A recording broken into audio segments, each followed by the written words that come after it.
In honor of the late Mohbad, the late artist Mohbad, procession have been taking place in Lagos, Abuja, Oyo, Ekiti, and other parts of Nigeria. Mohbad's death is believed to be controversial and has generated outrage and massive outcry considering the circumstances surrounding his dismissal on September 12, 2023.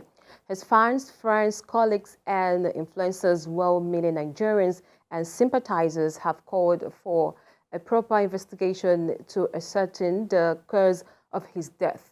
The body of the late singer has now been exhumed for the purpose of an autopsy.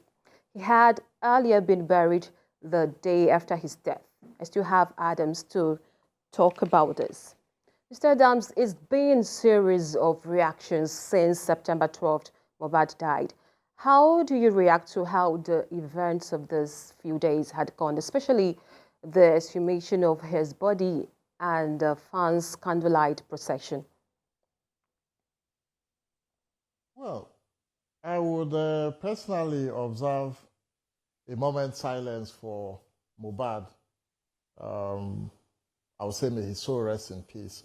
You know, the issues around the death of the young musical talent are so unfortunate, you know, because Mohbad's death has thrown into the open how, you know, promising talents, what the harrowing experience they go through on the road to success, you know. The issue of his death are being investigated by appropriate authorities. The Nigerian police is leading in this regard.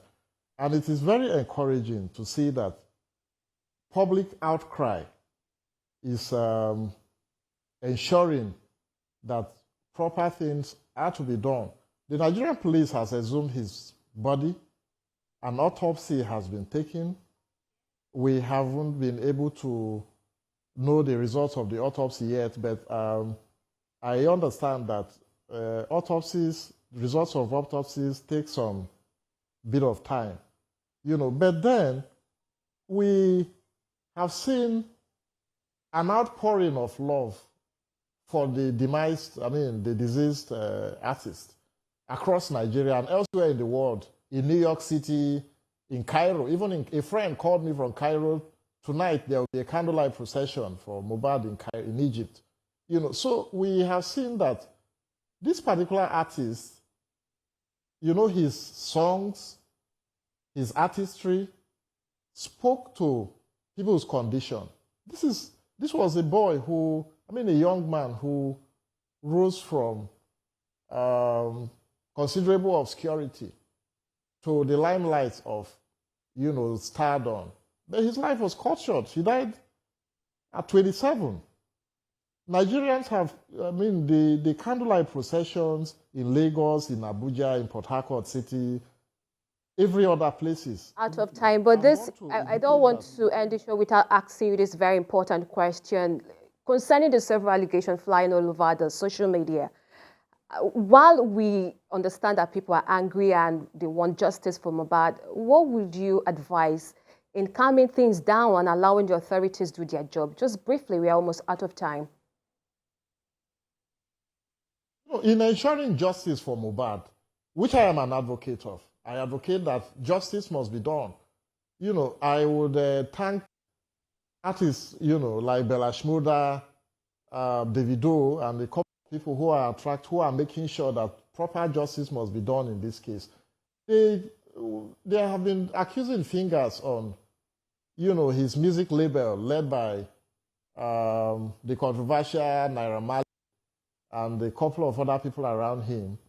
The circumstances surrounding his death are so shady. You know, there have been indications that this particular artist was bullied, this particular artist has been shortchanged, which led to health conditions for him. You know, so the Nigerian police, it is expected that authorities, the law enforcement authorities, led by the Nigerian police, will do a thorough job in unmasking. Adam, I'm sorry, we are out of time. You know, as Nigerians are open for the truth to prevail through this autopsy, I pray the dead have rest of peace, or peace while he's dead, and the people mourning get to have reason to keep trusting that the truth comes out from this whole thing. Anyway, I just want to say thank you. I've been speaking with Adams Abono, a political analyst. Thank you very much for your conversation so far. Thank you. Yeah, you have a good evening too.